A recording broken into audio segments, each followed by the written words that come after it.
আসসালামু আলাইকুম।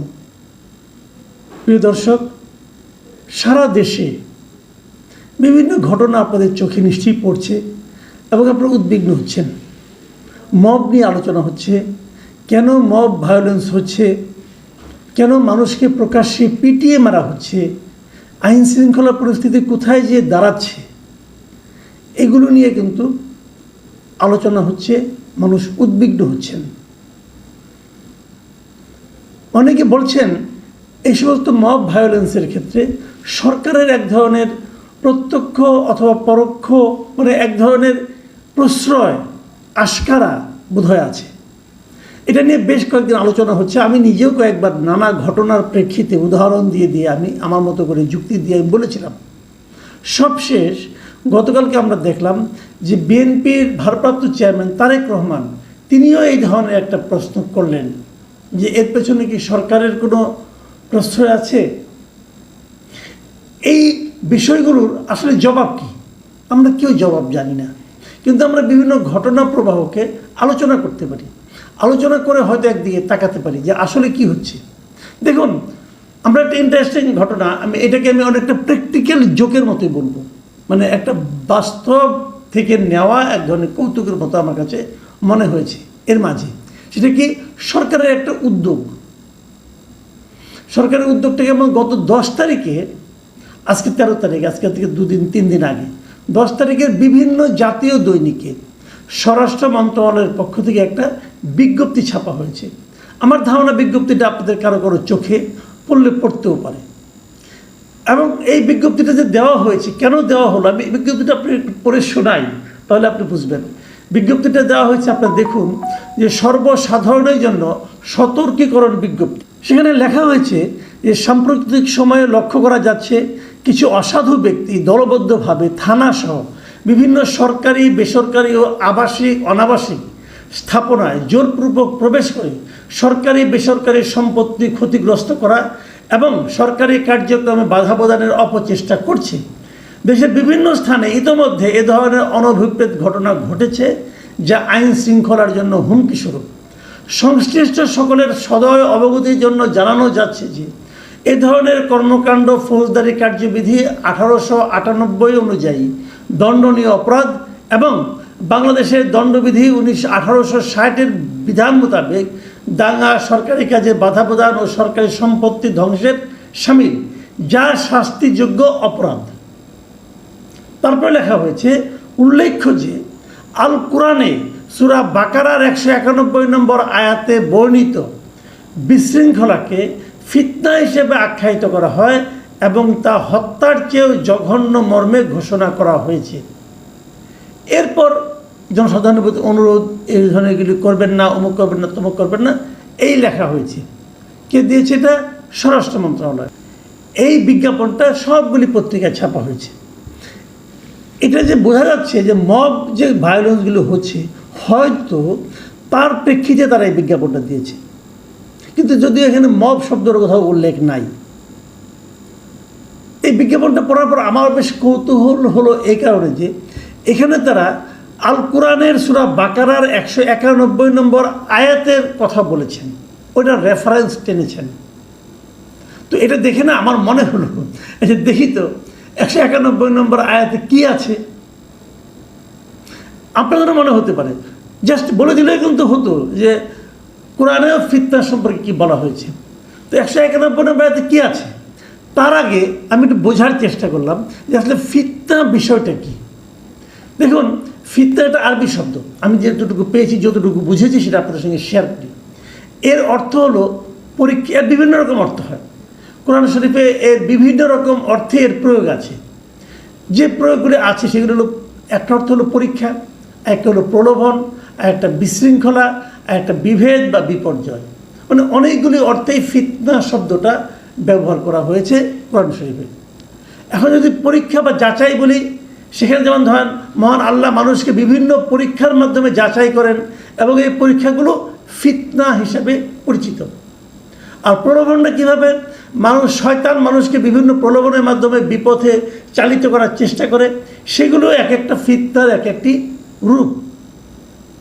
বিশৃঙ্খলা বিভেদটা কি, যখন সমাজে বিশৃঙ্খলা সৃষ্টি হয় বা মানুষে মানুষে বিভেদ দেখা দেয়, তখন তাকে ফিতনা বলে। আর বিপর্যয় বলতে কোনো ধ্বংসাত্মক বা খারাপ পরিস্থিতি যা সমাজে বিপর্যয় ডেকে আনে, তাও ফিতনা হিসেবে বিবেচিত হতে পারে। এইরকম বিভিন্ন অর্থে কোরআন শরীফে ফিতনার ব্যবহার করা হয়েছে। তো ফিতনা সম্বন্ধে ধারণা পেলেন। ওনারা বলেছেন যে ফিতনাকে কোরআনে 191 আয়াতে কি বলা হয়েছে? সূরা বাকারা। সূরা বাকারার 191 নম্বর আয়াত আসলে কি আছে এটা আমি বের করার চেষ্টা করেছি। আপনারাও একটু পড়ুন, পাবেন। আজকাল অনেকে আপনার বিভিন্ন অ্যাপ আছে, অ্যাপে পাবেন। অনেকের বাসায় কোরআনের বঙ্গ অনুবাদ আছে, আপনি বাংলা অনুবাদটুকু পড়ুন, তাহলে বুঝবেন। 191 নম্বর আয়াতে বলা হয়েছে, প্রথমে শুরু হয়েছে এভাবে, শুনেন। আর তাদেরকে হত্যা করো যেখানে তাদেরকে পাও, এবং তাদেরকে বের করে দাও যেখান থেকে তারা তোমাদের বের করেছিল। আর ফিতনা হত্যার চেয়েও কঠিনতর, এবং তোমরা মসজিদুল হারামের নিকট তাদের বিরুদ্ধে লড়াই করো না যতক্ষণ না তারা তোমাদের বিরুদ্ধে সেখানে লড়াই করে। অতঃপর তারা যদি তোমাদের বিরুদ্ধে লড়াই করে তবে তাদেরকে হত্যা করো, এটাই কাফিরদের প্রতিদান। দেখুন, যে কোনো সূরার একটা আয়াত যদি আপনি ব্যাখ্যা করতে চান, তাহলে মূল যে দরকার প্রয়োজন সেটা হলো শানি নজুল, মানে কোন প্রেক্ষিতে এই সূরাটা নাজিল হয়েছিল সেটা আপনাকে আগে জানতে হবে। তো এই সূরার এই আয়াতটা কখন নাজিল হয়েছিল এটা জানার জন্য আমি দু একজন আলেমের সঙ্গে পার্সোনালি যোগাযোগ করেছি। সব মিলিয়ে আমি যে ইনফরমেশনটা পেয়েছি, আমি নিজেও কিছু জানতাম আগে, তারপরে আমি ওনাদের সঙ্গে যোগাযোগ করে জিনিসটা আমি কনফার্ম করে নিয়েছি। ওনারা যেটা বলেছেন, এই সূরাটা অবতীর্ণ হয়েছিল, এই আয়াতটা অবতীর্ণ হয়েছিল মক্কা বিজয়ের পর, যখন নাকি হযরত মুহাম্মদ সাল্লাল্লাহু আলাইহি ওয়াসাল্লামকে কুরাইশরা তো আগে তাকে ওনাকে মক্কা থেকে বের করে দিয়েছিল। তারপর উনি কিন্তু শক্তি সঞ্চয় করে ধীরে ধীরে একসময় কিন্তু মক্কায় তারা উনি ফিরে আসলেন এবং মক্কা বিজয় করলেন, রক্তপাতহীনভাবে উনি মক্কায় প্রবেশ করলেন। তখন প্রবেশ করার পর এখন এই যে কাফির যারা ছিল, যারা তাদেরকে বের করে দিয়েছিল, তাদের প্রতি কি আচরণ হবে, এই জিনিসটা ব্যাখ্যা করার জন্যই এই আয়াতটা করা হয়, নাজিল হয়। এবং সেখানে বলা হয় কি, তাদেরকে হত্যা করো যেখানে তাদেরকে পাও, বুঝেন। তারপর বলছে তাদেরকে বের করে দাও যেখান থেকে তারা তোমাদেরকে বের করে দিয়েছিল। এখন আপনি হিসাবটা মিলান, দেখবেন মিলে যাচ্ছে কিন্তু। তারপরে বলছে আর ফিতনা হত্যার চেয়ে কঠিনতর, এবং তোমরা মসজিদুল হারামের নিকট তাদের বিরুদ্ধে লড়াই করো না, মানে মক্কা শরীফের কাছে অথবা ভেতরে লড়াইটা করতে না করেছি, যতক্ষণ না তারা তোমাদের বিরুদ্ধে সেখানে লড়াই করে। তারা যদি তোমার বিরুদ্ধে লড়াই করে তুমি তাও করো, বিষয়টা কিন্তু ক্লিয়ার। অতঃপর তারা যদি তোমাদের বিরুদ্ধে লড়াই করে তবে তাদেরকে হত্যা করো, এটাই কাফিরদের প্রতিদান। দেখুন, যখন কেউ এই 191 নম্বর আয়াতটা পড়বে,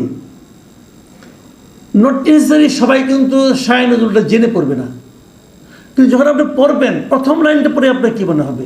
তাদেরকে হত্যা করো যেখানে তাদেরকে পাও। তারা কারা? কাফিররা। এখন আজকালকার অর্ধশিক্ষিত অনেকে কিন্তু মনে করতে পারে এই লোকটা কাফির, তাকে হত্যা করো। ব্যাখ্যা কিন্তু এভাবে তারা করে নিতে পারে। তো আমি একটা জিনিস বুঝলাম না, এই ফিতনা শব্দটা তো কোরআন শরীফে বহু জায়গায় আছে, তো আপনি ফিতনার এই অর্থটা বাদ বেছে নিলেন কেন? এবং তার জন্য এই আয়াতটাকে কেন বেছে নিলেন? এবং নিলেনও যদি আপনি বললেই পারতেন কোরআন শরীফে ফিতনাকে বিশৃঙ্খলা সৃষ্টির বিরুদ্ধে কঠোরভাবে বলা হয়েছে। আপনি সূরা বাকারার 191 নম্বর আয়াতটা কেন বললেন? যখন আপনি 191 নম্বর আয়াতের কথা উল্লেখ করলেন, তখন কিন্তু আমার মতো লোকও কিন্তু সেটা খুঁজে বের করে পড়ল, আরও অনেকেই পড়বে। তাহলে যারা মব করতেছেন তাদের জন্য এই আয়াতটা পড়ে, এবং যেহেতু তারা মব করছেন তারা কিন্তু অর্ধশিক্ষিত ধরে নেবেন আপনি। এই অর্ধশিক্ষিত একটা লোক যখন এই আয়াতটা পড়বে, পরে প্রথম সেন্টেন্সটা পড়ে তার মধ্যে কী চিন্তাটা কাজ করবে? যে কাফেরদেরকে হত্যা করার জন্য কোরআন শরীফে বলা হয়েছে, তো সেটা আরও বেশি মবের দিকে ঝুঁকবে। তো আমি একটা জিনিস বুঝি না, আপনি স্বরাষ্ট্র মন্ত্রণালয় থেকে যখন একটা বিজ্ঞাপন এরকমভাবে দিবেন, সেখানে এই ধরনের একটা আয়াতের কথা উল্লেখ করবেন কেন, যেটা পড়ে অর্ধশিক্ষিত লোকরা নানাভাবে বিভ্রান্ত হতে পারে? অথবা নানাভাবে আরও বেশি মবে জড়িয়ে পড়তে পারে। কেন করবেন? কাজেই যখন বলা হয় যে এটা পড়ার পর যারা মব করে, ভাই যারা মব করে তারা সচেতন ব্যক্তি না, যারা মব করে তারা পূর্ণ শিক্ষিত নয়, যারা মব করে তারা পরিপূর্ণ ইসলামী শিক্ষায় শিক্ষিত নয়, হলে তারা এটা করতো না। তো যারা এটা করে তারা কি এটা পড়ে 191 নম্বর আয়াতে যে তারপরে কি তারা মব থামাবে না বাড়াবে? কাজেই যখন বলা হয় যে সরকারের এক ধরনের প্রচ্ছন্ন প্রত্যক্ষ অথবা অপ্রত্যক্ষ এক ধরনের প্রশ্রয় আছে, আশকারা আছে মবের প্রতি, তখন কি খুব বেশি অবাক হতে হয়? আপনি একটা দলের প্রতি ব্লেম দিতেই পারেন, কোনো সমস্যা নাই। সেই দলটা কেন তাদের কর্মীকে নিয়ন্ত্রণ করতে পারলো না, এটা অবশ্যই তাদের একটা দায় আছে। কিন্তু আপনি সরকার, আপনি গভর্নমেন্ট, আপনি কি করছেন? আপনি মানুষকে 191 নম্বর আয়াত সূরা বাকারা শেখাচ্ছেন, জানাচ্ছেন, পড়তে বলছেন, পড়ে বিভ্রান্ত হতে বলছেন। আপনি কি এই আয়াতটা শায়ে নজরুল তাদেরকে বলছেন? বলেন নাই তো। শায়ে নজরুল ছাড়া এই আয়াতটা যখন সে পড়বে, এবং যেহেতু সে অর্ধশিক্ষিত অথবা কম শিক্ষিত, তারা কী অর্থ করবে? তাদের মধ্যে কী ধরনের প্রেরণা উদ্দীপিত হবে বলুন? এইগুলি সবই মতলবী বিজ্ঞাপন। এবং এরকম একটা মতলবী বিজ্ঞাপন করতে যেয়ে কী পরিমাণ অর্থ তারা ব্যয় করেছে, অপচয় করেছে, কোনো সন্দেহ নেই। এবং পাশাপাশি এটাতে পরে কি মব কমবে? কমবে না। সরকার বলবে আমরা তো বিজ্ঞাপন দিয়েছি মব কমানোর জন্য, লোকে তো মব করে। তো এভাবে গোড়ায় কেটে উপরে পানি দিয়ে কোনো লাভ নাই রে ভাই। আপনার কাজটা আপনি করেন, আপনার পুলিশ, আপনার আইন শৃঙ্খলা বাহিনী তাদেরকে সক্রিয় করেন। এ ধরনের উদ্ভট এবং এলোমেলো বিজ্ঞাপন দিয়ে কোনো লাভ নেই। প্রিয় দর্শক, এখন এই পর্যন্তই। আল্লাহ হাফেজ।